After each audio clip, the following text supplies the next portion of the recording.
அடுத்து வரும் நிகழ்ச்சியானது ஜாய்ஸ் மேயர் ஊழியங்களின் நண்பர்கள் மற்றும் பங்காளர்களால் தாங்கப்படுகிறது.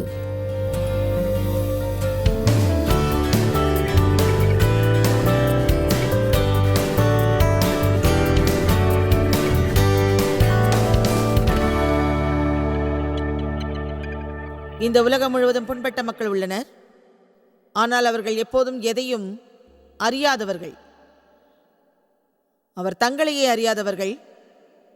ஏனென்றால் யாரையும் தகுதியுள்ளவராக அவர்கள் நினைப்பதில்லை. கற்பனையில் வாழ்வார்கள். பிறரை போல இருக்க நினைப்பார்கள். முகமூடி அணிந்தபடி புன்னகை செய்வார்கள். எப்போதும் தாங்கள் நன்றாக இருப்பது போல நடிப்பார்கள். ஆனால் உண்மையில் உள்ளுக்குள் மரிப்பதை உணர்வார்கள். தேவன் நாம் நடிப்பதை விரும்ப மாட்டார். நாம் நேர்மையாக இருந்து சுகமடைவதையே அவர் என்றும் விரும்புவார். கிறிஸ்து மரித்து உயிர்த்தெழுந்ததின் நிமித்தம் நாம் உண்மையாகவும் தனிப்பட்ட நபராகவும் கிறிஸ்துவுக்குள் நாம் யார் என்று அறிந்து உறுதியாக இருக்கவும் அவர் விரும்புவார். பிறரோடு போட்டி போடுவதையோ பிறரை உதாரணம் காட்டுவதையோ அவர் என்றும் விரும்ப மாட்டார். சொல்லுங்கள் ஆமென். இப்போது உங்களுக்கு ஒரு விஷயம் சொல்கிறேன். அது சரியோ தவறோ தெரியாது. நாம் நன்றாக இல்லை என்ற விஷயம் பிறருக்கு என்றுமே தெரியக்கூடாது. நாம் எல்லோரும் நன்றாக உள்ளோம் என்று பிறர் நினைக்கட்டும். அவர்கள் நினைவில் நாம் நன்றாக இருப்போம். நான் பக்கத்து வீட்டாரோடு நட்பாக உள்ளேன். மிதமான நட்பு. பிரச்சனை இல்லை. அதில் பிரச்சனை இல்லை. கவலையும் இல்லை. கோல். நீங்கள் ஒரு கிறிஸ்தவரானால் மொழிகள் மாறுபடும். ஆனால் பிரச்சனை ஒன்றுதான். தேவனை போற்றுவோம். நன்றி இயேசுவே. தேவனுக்கு மகிமை. ஆமென், ஆமென், ஆமென்.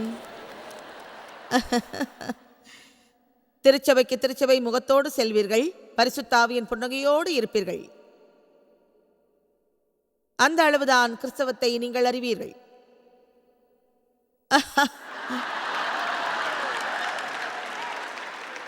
நானும் தேவன் திருச்சபைக்கு செல்லும் போது சண்டை போடுவோம். அதன் கதவுகள் திறக்கும் உடனே தேவனை போற்றுவோம். தேவனுக்கே மகிமை. நன்றி இயேசுவே. ஆமென், ஆமென், ஆமென். பிறகு காரில் ஏறுவோம். வீடு திரும்பும் போதும் சண்டை. அவர் மீது கோபம் வரும். ஏனென்றால் அவர் ஃபுட்பால் பார்க்க விரும்பினார். நான் குளியல் அறைக்கு சென்று அழுவேன். மறுநாள் மன அழுத்தம் இருக்கும். அடுத்த வாரமும் அது தொடரும். அடுத்த வாரம் திருச்சபைக்கு செல்வோம். தேவனை போற்றுவோம். தேவனுக்கே மகிமை. அல்லேலூயா. நீங்கள் யாராவது இப்படி வாழ்கிறீர்களா? நல்ல விஷயம். அது ஏன் என்று சொல்கிறேன். பரிசுத்த ஆவியானவர் எங்களை விலக்கி வைக்கிறார். நாங்களாக பிரிவதற்கு முன் அவர் எங்களை பிரிப்பது நல்லது. பிறகு அவர் அதை ஒழுங்குபடுத்துவார். முடிவில் எல்லாம் சரியாகும். உதவி தேவை என்று நீங்கள் ஒப்புக்கொள்ளும் வரை தேவன் உங்களுக்கு உதவ மாட்டார் என்பதுதான் உண்மை. ஆக முதலில் நீங்கள் தேவனிடம் மண்டியிட்டு சொல்லுங்கள், தேவனே, உம்மை நேசிக்கிறேன். உமது ரட்சிப்புக்கு நன்றி. நான் ஒரு குழப்பவாதி. எனக்கு உண்மை தேவை. ஏமாற்றத்துடன் வாழ நான் விரும்பவில்லை. தேவனே, என் ஏமாற்றத்தை அறியும்படி என் கண்களை திறந்து உண்மையை போதிக்கவும் என்று தினமும் நீங்கள் ஜெபிக்க வேண்டும். ஏமாற்றத்தை பற்றி இன்னும் பல விஷயங்களை அடுத்த முறை சொல்கிறேன். ஏனென்றால் நாம் பல சந்தர்ப்பங்களில் ஏமாற்றப்பட்டோம். எல்லோருக்கும் அந்த பிரச்சனை உள்ளது. நீங்கள் உங்கள் வாழ்வில் சந்தோஷமாக இல்லாதது உங்கள் தவறு. அதை நீங்கள் இழந்ததும் உங்களுடைய தவறுதான். நான் சொல்றதை செஞ்சா அந்த பிரச்சனை உங்களுக்கு வராது. சங்கீதம் 109:22. அதில் தாவீதின் நேர்மையை அறியலாம். நான் சிறுமையும் எளிமையுமானவன். என் இருதயம் எனக்குள் காயப்பட்டு இருக்கிறது. நான் சொல்கிறேன், சங்கீதக்காரன் தாவீது தேவனிடம் உண்மையாக இருந்தார். அவர் எந்த ஒரு போலியான விளையாட்டையும் விளையாடவில்லை என்பதை சங்கீதத்தில் அறியலாம். மீண்டும் சொல்கிறேன், நன்றாக இல்லாதது தவறல்ல. நீங்கள் நன்றாக இல்லாத போது நன்றாக இருப்பதாக சொல்வதுதான் தவறு. இப்படி சொல்லுங்கள், எனக்கு உதவி தேவை, தேவனின் உதவி தேவை என்று. யாக்கோபு 5:16. உங்கள் குற்றங்களை அறிக்கையிட்டு ஒருவருக்காக ஒருவர் ஜெபம் பண்ணுங்கள், நம் மனதும் இருதயமும் ஆவியோடு இருப்பதற்காக. எனவே நம் பாவங்களை நாம் தேவனிடம் ஒப்புக்கொள்ள வேண்டும். அவர்தான் நம்மை மன்னிப்பார். அதே சமயம் நம் மனதில் உள்ளதை பிறரிடம் நாம் வெளிப்படையாக சொல்வது நல்லது. இன்றைய பிரச்சனை என்னவென்றால், விசுவாசமும் கௌரவமும் எங்கோ சென்று விட்டது. கௌரவம் என்ற வார்த்தையை அநேக இளைஞர்கள் இன்னும் புரிந்து கொள்ளவில்லை. நாம் சொல்லும் ரகசியங்களை வெளியில் சொல்லாமல் இருக்கும் நபர்களை அறிவது அவர்களுக்கு கடினமாக உள்ளது. அதற்குரிய சில நபர்கள் உள்ளனர். ஒரு நல்ல நண்பரையோ, நம்பிக்கையான ஒரு குடும்ப உறுப்பினரையோ, ஒரு ஆவிக்குரிய தலைவரையோ நீங்கள் தேர்ந்தெடுத்து அவர்களிடம் உங்களை பற்றி சொல்லலாம். அதற்காக நீங்கள் தொடர்ந்து 20 ஆண்டுகள் யாரிடமும் ஆலோசனை பெற வேண்டாம். உங்களுக்கு ஆலோசனை தேவைப்பட்டால் உங்கள் ரகசியங்களை வெளியிடாத ஒருவரிடம் பேசுங்கள். சில நேரங்களில் ஒருவர் நமக்கு தேவைப்படுகிறார், நம்மிடம் உள்ளதை சொல்ல. தொடர்ந்து பல ஆண்டுகளாக, அதாவது எனக்கு 20 வயது ஆகும் வரை எனக்கு நடந்ததை பற்றி எந்த சமயத்திலும் நான் யாரிடமும் எப்போதும் சொல்லவில்லை. அவ்வளவு ஆண்டுகள் நான் என்னை பற்றி பிறரிடம் ஏன் சொல்லவில்லை? எதற்காக நான் சொல்லவில்லை? அதை யாரிடமாவது சொன்னால் என் தந்தைக்கு தெரிந்து விடுமோ என்ற பயம், பிறரிடம் சொன்னால் என் தாய்க்கு தெரிந்து விடுமோ என்ற பயம். நாம் அப்படி பயத்தில் வாழ்வதையே சாத்தான் விரும்புகிறான். அவன் நமது வாழ்வு அழிக்கப்படுவதை விரும்புவான். பிறரிடம் நாம் எதையும் சொல்லாமல் இருக்கும்படி அவன் செய்வான். விபச்சாரம் செய்பவர்கள் அதை மறைத்தாலும் ஏதாவது ஒரு வழியில் பிறருக்கு அது தெரிந்துவிடுமோ என்று பயப்படுவார்கள். ரகசியங்கள் புதைந்தாலும் இறக்காது, அது நம்மை விழுங்கும். எனவே நமது தவறுகளை ஒருவருக்கொருவர் பேசுவதன் மூலம் நாம் நிம்மதி அடையலாம். சில நேரங்களில் உங்களுக்குள் பிரச்சனை இருந்தால் உங்கள் எதிரி உங்களை தாக்குவான். அதிலிருந்து நீங்கள் மீள முடியாது. ஒரு சமயம் ஒருவர் மீது எனக்கு பொறாமை இருந்தது, அதில் எனக்கு பிரச்சனை இருந்தது. ஆனால் தொடர்ந்து அப்படி இருப்பதை விரும்பவில்லை. அது முட்டாள்தனமானது. இருந்தாலும் அதிலிருந்து என்னால் விடுபட முடியவில்லை. எனவே அதை தேவனிடம் கூறி எனக்காக அவர் ஜெபிக்க வேண்டும் என்று தேவனிடம் வேண்டினேன். நமக்குள்ள பிரச்சனை பற்றியும் நாம் செய்தது பற்றியும் யாரிடமாவது சொல்வது மிகவும் நல்லது. அப்படிப்பட்ட தன்னடக்கமானது நம்மிடம் இருந்தால் நமக்கு தேவனின் உதவியை அது பெற்றுத்தரும். தேவன் பணிவுக்கு உதவுவார்.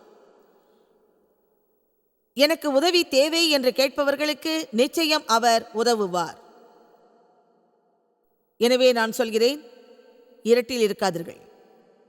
எதையும் வெளிச்சத்துக்கு கொண்டு வாருங்கள்.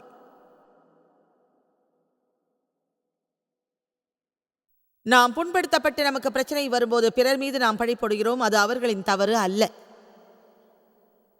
பழி போடுதல் தோட்டத்தில் தொடங்கியது. அநேகமாக அது எல்லோர் வாழ்விலும் உள்ளது. நானும் நீங்களும் அதை செய்திருப்போம். நான் தாமதமாக வேலைக்கு போனால் பிறர் மீது பழி போடுவேன். என் வீட்டில் உள்ள ஒருவர் தான் செய்ய வேண்டிய வேலையை செய்யாமல் விட்டிருப்பார். அதை நான் செய்ததால் நான் வேலைக்கு தாமதமாக வந்தேன் என்று. உண்மைதானே? அப்படி எதுவும் நடக்காமல் இருக்க நாம் சீக்கிரமாக எழுந்து நம் வீட்டு வேலைகளுக்காக சிறிது நேரத்தை ஒதுக்க வேண்டும். அப்படி நாம் திட்டமிடாததுதான் தாமதத்திற்கு காரணம். உங்கள் பிரச்சனைக்கு பிறர் மீது பழி போடுவதற்கும் பிறர் பிரச்சனைக்கு உங்கள் மீது பழி போடுவதற்கும் இடம் கொடாதீர்கள். இது என் தவறு அல்ல, வேறு ஒருவர் தான் இதை செய்திருக்கிறார் என்று சொல்லுங்கள். அது ஏன் தெரியுமா? ஒருவேளை நீங்கள் செய்தது தவறு இல்லாமல் இருக்கலாம், ஆனால் அதுவே உங்கள் தாமதத்திற்கு காரணமாக இருக்கக்கூடாது. என்னை பற்றி தேவன் அக்கறை காட்டியதை முதலில் அறிந்தேன். அது நான் காப்பாற்றப்பட்டதற்கான உடன்படிக்கை அல்ல. அதை பற்றி பரலோகம் செல்லும் வரை நான் குழப்பமடைந்தால் அங்கே எனக்கு இடமிருந்தாலும் குறைவான சந்தோஷமே எனக்கு இருக்கும். என் குழப்பமே அதற்கு காரணம். என் கடந்த கால வாழ்க்கையில் எனக்கு ஏற்பட்ட நிகழ்ச்சிகளால் என் ஆத்மாவில் குழப்பம் இருப்பதை நான் உணர்ந்தேன். அப்படிப்பட்ட எல்லா பிரச்சனைகளும் தீர்வதற்கு வேதத்தில் சத்தியம் உள்ளது. எனவே அந்த வலியோடு இனிமேலும் நான் வாழ மாட்டேன். தேவன் அதை நிச்சயமாக நிவர்த்தி செய்வார். நான் இனிமேல் நடப்பதை பற்றிய நினைப்பேன். ஏற்கனவே கிறிஸ்து தமது இரத்தத்தின் மூலம் நமக்கு விடுதலை வழங்கி உள்ளார். எனவே என் வழக்கமான பணிகளை நான் செய்வேன். ஏனென்றால் நாம் வாழ்வில் ஆனந்தமாக இருப்பதற்காகத்தான் இயேசு மரித்துள்ளார். அதை பற்றி நீங்கள் அறியாமல் இருக்கலாம். உங்களுக்கு போதைப் பொருட்கள் கிடைக்கலாம். அதை நீங்கள் பயன்படுத்தினால் எல்லா பிரச்சனைகளும் வரும்.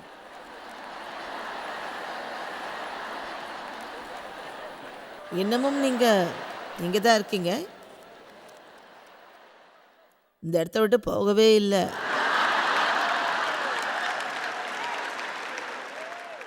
இயேசுவுடன் நாம் தொடர்பு கொண்டால் அது ஒரு புனித தொடர்பாகும். அதை நான் நேசிக்கிறேன். நம்முடைய தவறுகளை நீக்கி அவர் நல்லதை கொடுப்பார். உதாரணத்திற்கு, நான் தேவை மணமுடித்த போது என்னிடம் கார் இல்லை, அவரிடம் கார் இருந்தது. அது பற்றி நான் அவரிடம் சொன்னதும் அவர் ஒரு கார் கொடுத்தார். யாருக்காவது அந்த அனுபவம் உண்டா? உங்களுக்கு புரியும் என்று நினைக்கிறேன். அடுத்ததை பார்ப்போம். நீங்கள் கிறிஸ்துவை அடைந்ததாக சொன்னால் அது நிறைவேறியது என்று அர்த்தம். உங்களிடம் இல்லாதவற்றை அவரது நன்மை நீக்கிவிடும். என்னிடம் கார் இல்லாததன் குறை தேவின் காரால் நீக்கப்பட்டது. அது அருமையானது.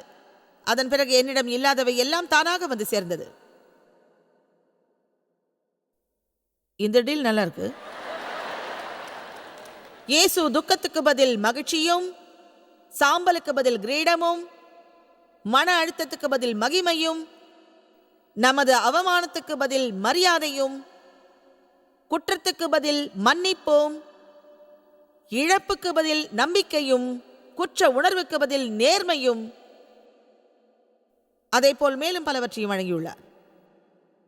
ஆனால் நீங்கள் சாம்பலை வைத்து என்றும் அழகை பெற முடியாது. நாம் அதைத்தான் விரும்புகிறோம்.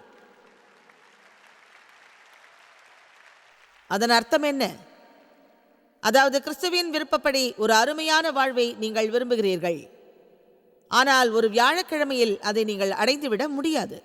ஓரிடத்தில் அமர்ந்தபடி ஒரு நாள் முழுவதும் அதை நினைத்தாலும் அது கிடைக்காது. உங்கள் வாழ்வில் பிறர் செய்ததை நினைத்தாலும் அதில் பயனில்லை.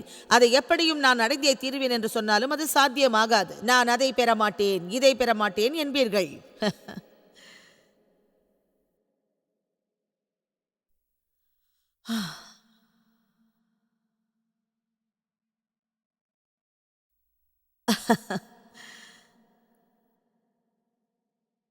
உங்களிடம் உள்ள சாம்பலை எரியுங்கள்,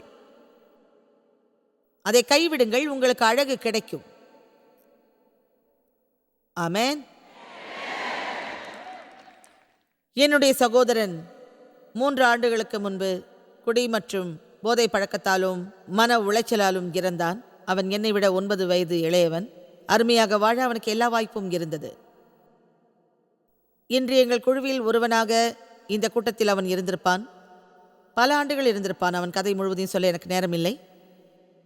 ஒரு கட்டிடத்தில் அவன் உடல் இருந்தபோது அது முழுவதும் அழுகிய நிலையில் இருந்தது. பிறகு அவனை அடக்கம் செய்தோம். அவனது சாம்பல் எங்களுக்கு அனுப்பப்பட்டது. அதை ஒரு அருமையான இடத்துக்கு எடுத்துச் சென்று அவன் சாம்பலை தூவினோம். நாங்கள் விரும்பியும் அவனுக்கு நல்ல வாழ்க்கை அமையவில்லை. கடைசியாக அவன் சாம்பலை ஒரு இடத்துக்கு நாங்கள் எடுத்து வந்தோம். அவனது கடந்த கால வாழ்க்கையை நினைத்து அதை நாங்கள் செய்தோம். தேவன் அவனை அழைத்து கொண்டார். அவன் கிறிஸ்துவை இரட்சகராக ஏற்றான். ஆனால் அவன் திருந்தவில்லை. அவன் ஒரு குழப்பவாதி.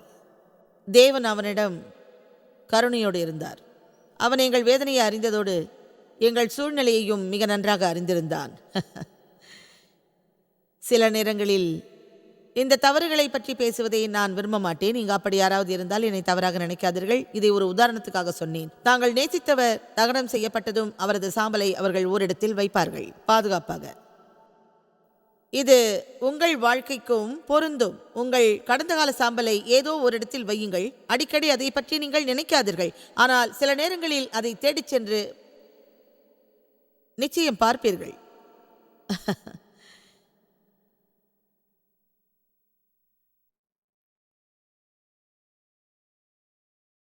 நான் சொல்வது இதுதான். உங்கள் கடந்த கால சாம்பலை எடுத்துச் சென்று ஏதோ ஒரு இடத்தில் தூவுங்கள். அது தானாகவே அழகாக மாறிவிடும். ஆமென். என் தம்பியின் சாம்பலை தூவினேன். அங்கு சென்று மீண்டும் அதை நான் எடுக்க முடியாது. நீங்கள் இங்கிருந்து செல்லும்போது இன்னொரு இரவை தவளையோடு கழிக்க மாட்டேன் என்ற உறுதியோடு செல்லுங்கள். அதையே தேவன் விரும்புகிறார். என்ன? தவளை எப்படி வந்தது? யாத்ராகமம் அதிகாரம் 8 பார்ப்போம்.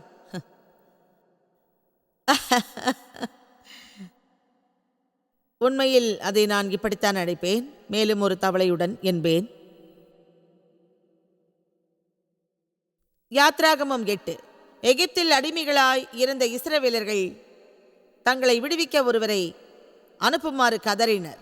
மோசே, அவர் ஒரு தேவ மனிதன், அவர் அனுப்பப்பட்டார். பார்வோன் பிசாசின் பிரதிநிதியாக இருப்பவன். அவர்களின் விடுதலையை விரும்பவில்லை. எனவே தேவன் கொள்ளை நோய்களை அடுத்தடுத்து அனுப்பி, என் மக்களை நீ அனுப்பாவிட்டால் இன்னும் மோசமாக வாழ்வாய் என்றார். அதில் ஒரு கொள்ளை நோய்தான் தவளை. அதிகாரம் 8:1. அப்பொழுது கர்த்தர் மோசேயை நோக்கி, நீ பார்வோனிடத்தில் போய் எனக்கு ஆராதனை செய்ய என் மக்களை அனுப்பிவிடு என்றார். இப்போது உங்களிடம் கேட்பது இதுதான். நாம் பிசாசிடம் கூறுவோம், தேவனின் மக்களை அனுப்பிவிடு, அவர்கள் தேவனுக்கு ஊழியம் செய்யட்டும். ஆமென். இப்போது நான் தேவனின் சார்பாக உங்களிடம் சொல்கிறேன், தேவன் சொன்னார், என் மக்களை அனுப்பிவிடு. ஆமென். நீ அவர்களை அனுப்பிவிட மாட்டேன் என்பாயாகில் உன் எல்லை முழுவதையும் தவளைகளால் வாதிப்பே. நதி தவளைகளை திரளாய் பிறப்பிக்கும். அவைகள் உன் வீட்டிலும் உன் படுக்கை அறையிலும் உன் படுக்கையின் மேலும் உன் வேலைக்காரர் வீடுகளிலும் உன் மக்களிடத்திலும் உன் அடுப்புகளிலும் மா பிசுகிற உன் தொட்டிகளிலும் வந்து ஏறும். தேவனின் அந்த சித்திரத்தில் தவளைகள் இருந்தன. எங்கு பார்த்தாலும் தவளைகள். உங்கள் வாழ்வில் துன்பம் இருந்தால் நீங்கள் செல்லும் இடங்களிலும் அது இருக்கும். தவளைகள், சுய சோக தவளைகள், கோபத்தவளைகள், வெறுப்புள்ள தவளைகள், எதிர்ப்பு தவளைகள், அவை உங்களிடம் உள்ளதா? ஏதோ ஒரு தவளை. மேலும் கர்த்தர் மோசேயினிடத்தில், நீ ஆரோனை நோக்கி, நீ உன் கையில் இருக்கிற கோலை நதிகள் மேலும் வாய்க்கால்கள் மேலும் குளங்கள் மேலும் நீட்டி எகிப்து நாட்டின் மேல் தவளைகளை வரும்படி செய் என்று சொல் என்றார். அப்படியே ஆரோன் தன் கையை எகிப்தில் உள்ள தண்ணீர்கள் மேல் நீட்டினான். அப்பொழுது தவளைகள் வந்து எகிப்து நாட்டை மூடிக்கொண்டது. மந்திரவாதிகளும் தங்கள் மந்திர வித்தையினால் அப்படி செய்து எகிப்து நாட்டின் மேல் தவளைகளை வர பண்ணினார்கள். இது ஒரு உற்சாகமான விஷயம். ஏனென்றால் அங்கிருந்த பார்வோன் ஜெபிப்பதற்கு பதிலாக, தேவனே புரிந்தது, தவளைகளை ஒழிக்கிறேன் என்றான். அவன் மக்களின் பிரச்சனையை தீர்க்க முயன்ற போது அதிகமான தவளைகள் அங்கு வந்தன. புரிந்ததா? நீங்கள் போய் மக்களின் பிரச்சனையை தீர்க்க முடியாது. தேவன் மட்டுமே அதை தீர்ப்பார். நீங்கள் அதை செய்தால் மேலும் தவளைகள் தான் வரும்.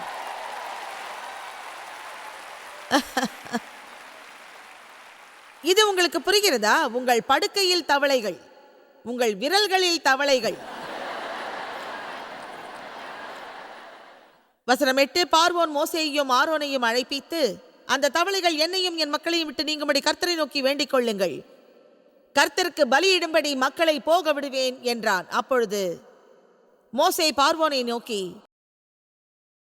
தவளைகள் நதியிலே மட்டும் இருக்கத்தக்கதாய் உமக்காகவும் உமது வேலைக்காரருக்காகவும் உமது மக்களுக்காகவும் தேவனை நான் எப்போது ஜெபிக்க வேண்டும் என்றார். மோசே சொன்னார், சரி, அந்த தவளைகளை அகற்றும்படி எப்போது நான் தேவனை ஜெபிக்க வேண்டும்?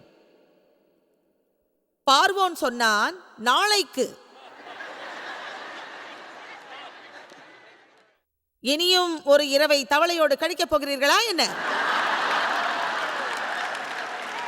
இன்னும் ஒரு இரவு எதற்காக தவளைகளோடு பார்வோன் இருக்க வேண்டும்? இப்போது ஜெபியும், இந்த நிமிடமே ஜெபியும் என்று ஏன் அவன் சொல்லவில்லை? இங்க உள்ளவர்களில் யார் இப்படி சொல்வீர்கள், தவளைகளோடு இன்னொரு இரவு நான் இருக்க மாட்டேன் என்று? உங்களுக்கு தெரியுமா, நாளை என்பது ஆங்கில மொழியில் மிகவும் அபாயகரமான வார்த்தையாக உள்ளது. நாளை, நாளை என்னும் தவளையில் இருந்து விடுபடுவோம். இன்னும் ஒரு இரவை எதற்காக வீணடிக்காதீர்கள். என்னோடு வெளியே வருகிறீர்களா? என்றைக்கு உங்களை காயப்படுத்தியவர்களை மன்னிக்கப் போகிறீர்கள்? என்றைக்கு நீங்கள் நிறுத்தப் போகிறீர்கள், இது மிக கடினம், இது ரொம்ப அதிகம், இது நன்றாக இல்லை என்று? இப்பொழுதே, இந்த நாள் கர்த்தர் உங்களுக்காக உண்டு பண்ணிய நாள். இதில்தான் எனக்கு மிகுந்த மகிழ்ச்சி.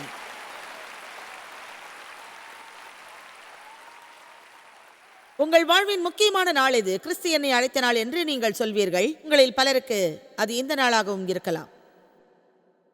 என் திருமண நாள் அல்லது எனக்கு பிள்ளை பிறந்த நாள் என்று சிலர் சொல்லலாம். அது எல்லாமே தவறு. உங்கள் வாழ்வில் மிகவும் முக்கியமான நாள் இதோ இந்த நாள்தான், இன்றுதான். ஏனென்றால் இந்த நாளில் நீங்கள் இருப்பதென்பது உறுதி செய்யப்பட்டது ஆகும். நீங்கள் நேற்றைய நாளை மீண்டும் பெற முடியாது. நேற்றைய நாளுக்கு நீங்கள் மீண்டும் போக முடியாது. எனவே இன்றே ஒரு தீர்மானம் எடுங்கள். இன்னும் ஒரு இரவு நீங்கள் தவளைகளோடு இருக்கப் போகிறீர்களா? 20 வருடங்களுக்கு முன்னால் உங்கள் வாழ்வை ஒருவர் கழித்ததை இப்போது நீங்கள் செய்ய போகிறீர்களா? இந்த நாளை நீங்கள் மகிழுங்கள். உங்களுக்கு சாம்பலுக்கு பதில் கிரீடம் கிடைக்கும், துக்கத்துக்கு பதில் மகிழ்ச்சி கிடைக்கும். அதை போற்றுவோம். ஆமென். இயேசு ஒரு சிறிய அளவு உணவின் மூலம் ஆயிரக்கணக்கான மக்களுக்கு உணவு வழங்கினார். அந்த கூட்டத்திற்கு அது போதுமானதல்ல. சில ரொட்டி துண்டுகள், ஒரே ஒரு மீன். ஆயிரக்கணக்கான மக்கள் இருந்தார்கள். அப்போது அவர் சொன்னார், என் உணவை தருகிறேன், அதை நீங்கள் உண்ணலாம் என்று. பிறகு இயேசு தன் அற்புதத்தால் அதை பல மடங்கு அதிகமாக்கினார். அதை அங்கிருந்த அனைவரும் உண்டார்கள். அதில் ஒரு உண்மை உள்ளது. உங்களிடம் உள்ளது போதுமானதாக இல்லாவிட்டாலும் அதை தேவனிடம் நீங்கள் கொடுங்கள். இன்று உங்கள் குழப்பமான, மனம் ஒடிந்து போன, துக்கமான வாழ்க்கையை அவரிடம் நீங்கள் ஒப்படைத்தால் அவர் உங்கள் துன்பத்தை போக்கி அநேக நன்மைகளை உங்களுக்கு வழங்குவார். ஆமென். இன்று தேவனின் வார்த்தையை நான் கூறுகிறேன்.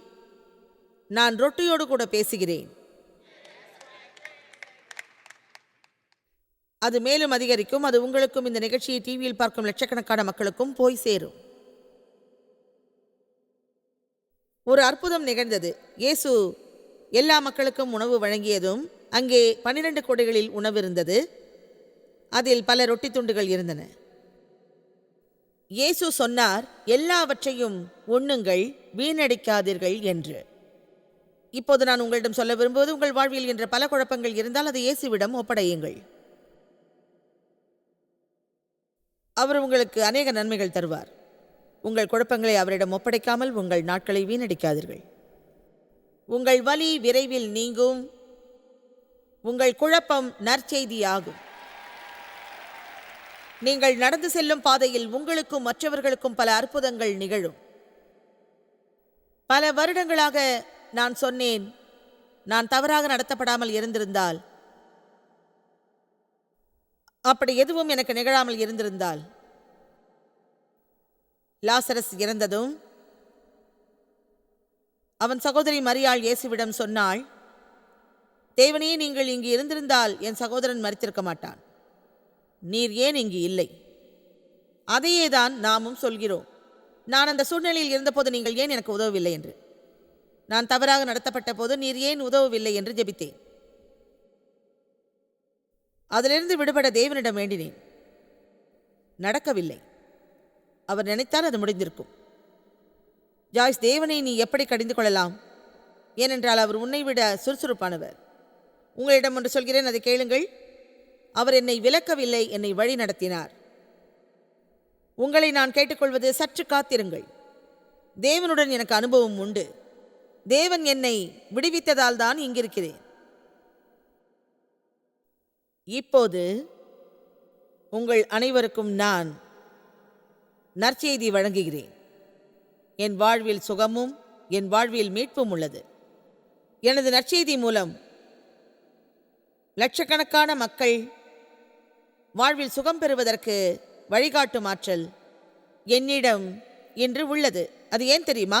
என் பிரச்சனையிலிருந்து விடுபட நான் தேவனை கேட்டதும் அவர் என்னை விடுவித்திருந்தால் அது அன்றோடு முடிந்து போயிருக்கும். நான் பாதிக்கப்பட்டிருக்க மாட்டேன். இன்று இந்த நற்செய்தியை உங்களோடு பகிர்ந்திருக்க மாட்டேன். அதுதான் உண்மையாக இருந்திருக்கும். அதற்கு காரணம் உள்ளது. அதை தேவன் கையாண்டது எனக்கு தெரியாது. ஒன்று மட்டும் உறுதி, தேவன் நான் இழந்ததை எல்லாம் கொடுத்தார். ஒன்றுக்கு மேல் இரண்டாக கொடுத்தார். ஆமென். உங்களுக்கும் அவர் அதை செய்வார்.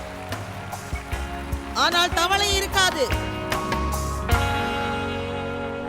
நீங்கள் தீர்மானம் எடுக்க இதுதான் சரியான நேரம். உங்கள் கட்டுகளில் இருந்து விடுபட்டு தவளைகளை பின்னே தள்ளி கிறிஸ்து உங்களுக்காக மரித்ததற்கான விடுதலையை பெறுங்கள். இந்த ஊழியத்தை உலகமெங்கும் சாத்தியமாக்கும் நண்பர்களுக்கும் பங்காளர்களுக்கும் எங்களது நன்றியையும் பாராட்டுகளையும் தெரிவிக்கிறோம். ஒன்றாய் இணைந்து நாம் பசி உழவுகளை போஷித்து உடைகளை கொடுத்து தேசங்களுக்கு சுவிசேஷத்தை சொல்லி வருகிறோம். எங்களை தொடர்பு கொண்டு www.jmumindia.org-இல் உங்கள் ஜெபத் தேவைகள் மற்றும் எங்களின் வெளியீடுகள் பற்றி அறிந்து ஜாய்ஸ் அவர்கள் நிகழ்ச்சிகளை அறிந்து எங்களோடு இணைந்து தேவ அன்பை உலகிற்கு பரவச் செய்யுங்கள்.